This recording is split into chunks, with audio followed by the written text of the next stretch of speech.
акнун расман муҳорибаи унвонӣ дар вазни 61 кг байни чемпион Алҷамин Стерлинг бо рекорди 22-3 ва чемпиони пешинаи UFC дар ду вазн Генрел Сейхудо бо рекорди 16-2 рӯзи 7 май дар турнири UFC 288. Ассалому алайкум дӯстон, хушомадем ва шабакаи мо. Дар навори имрӯза оиди тозатарин ва муҳимтарин хабарҳо аз ҷаҳони ММА гап мезанем. Барои пешравии канали мо лайк розет карда 3-4 калима комментария нависен. Мо боша наворро оғоз мекунем. доруҳое ки айни замон шумо дида истодаен доруҳои гиёҳии босифат аз ширкати шифофармо мебошад ки шумо имконият доред ки ҳамаи ин доруҳоро бо нархи арзон дастрас кунед. доруҳо барои хунукзадагӣ ва қавӣ кардани мардонагӣ, барои фарбе ва харобшавӣ, барои ришу мӯйсарбарорӣ, барои дарди дил, дарди мушакҳо ва ҳамчунин равғани сиёҳдона ки пайғамбар саллаллоҳу алайҳи васаллам гуфта буд ки ба ғайр аз марг ба ҳамаи дигар дардҳо даво мебахшад. худи ҳозир ба номерҳои дар рӯи экран буда занг зада доруҳои даркории худро харидорӣ кунед ва ҳатман аз номи канали Паҳлавон гап занед. ҳамин гуна шумо ҳам доруҳои даркории худро ба даст меоред ва ҳам канали моро сахт дастгирӣ мекунед. шаби гузашта маросими вазнкашӣ ва муҳорибаи рӯбарӯи иштирокчиёни турнири UFC Fight Night баргузор гардид ки дар муҳорибаи асосии ин турнир ду топови ҷангори вазни 61 кг Пётр Ян ва Мераб Дувалишвили вомехӯранд ва шаби гузашта муҳорибаи рӯбарӯи онҳо хеле ҷолиб гузашт. биёед тамошо мекунем.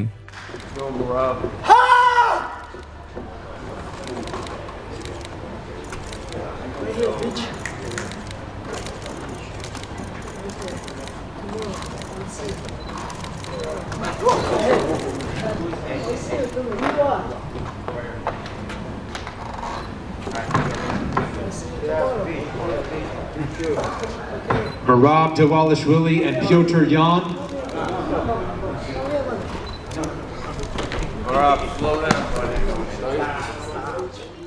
ҳамчунин дар ин турнир муҳорибаи рейтингӣ дар вазни вазин байни Александр Волков ва Александр Романов, муҳориба дар вазни ним вазин байни Никита Крилов ва Раян Спан, Саид Нурмагомедов зидди Ҷонатан Мартинез ва боз дигар муҳорибаҳои ҷолиб. турнир имшаб яъне шаби 11 ба 12 март аз соати 23:00 ба вақти Москва ва 1:00 ба вақти душанбе оғоз мегардад. муҳорибаҳои асосии турнир боша аз соати 2:00 ба вақти Москва ва 4:00 ба вақти душанбе оғоз мегардад. ссилкаҳои бепули пахши мустақими ин турнирро дар телеграм канали мо Паҳлавон теҷа пайдо карда метавонед. ссилкаи телеграм боша дар описани видео. шаби гузашта дар Калифорния турнири Bellator 292 баргузор гардид ки дар он ду ҷуфти гран-при вазни сабук вохӯрданд. чемпион Усман Нурмагомедов зидди чемпиони пешинаи UFC Бенсон Хендерсон ва ду топови ҷангуар Тофиқ Мусаев зидди Александр Шабли. муҳорибаи Тофиқ Мусаев ва Александр Шабли дар сеюм раунд ба фоидаи Шабли ба анҷом расид. ӯ бо як зарбаи по Тофиқро ба нокдаун равон кард ки Тофиқ Мусаев дигар муҳорибаро идома дода натавонист. ҳамин гуна Александр Шабли ғалаба ба даст оварда ба якдуфинали гран-при вазни сабук баромад. ана муҳорибаи Усман Нурмагомедов ва Бенсон Хендерсон моша аллакай дар якум раунд ба анҷом расид. Усман Хендерсонро аввал ба нокдаун равон кард ва баъд гардани ӯро ба усул гирифта Бенсонро маҷбур кард ки таслим шавад.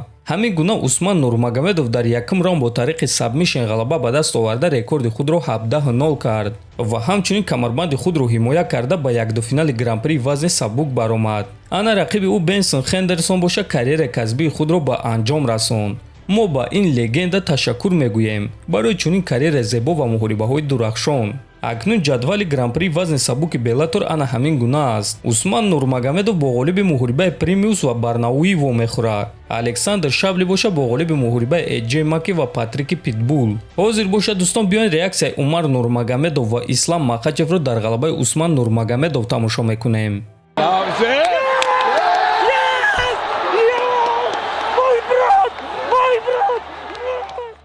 варзигари маъруфи тоҷик ҷангори вазни сабуки UFC Луиқ Раҷабов рӯзи 12 март яъне паго соати 17:00 ба вақти душанбе ба Тоҷикистон меояд ва ӯро дар фурудгоҳи шаҳри Душанбе пешвоз мегиранд. ва шумо дӯстон мухлисони Луиқ Раҷабов имконият доред ки ба фурудгоҳи шаҳри Душанбе рафта бо ҳамроҳии дигарон Луиқ Раҷабовро пешвоз гиред. рӯзи 12 март соати 17:00 ба вақти Душанбе дар ҳамин ҷо дӯстон навори мо ба анҷом мерасад. фикру ақидаҳотонро нависен, ҳатман дар канали мо обуна шавен то бо зид хонободу сарбаланд бошед.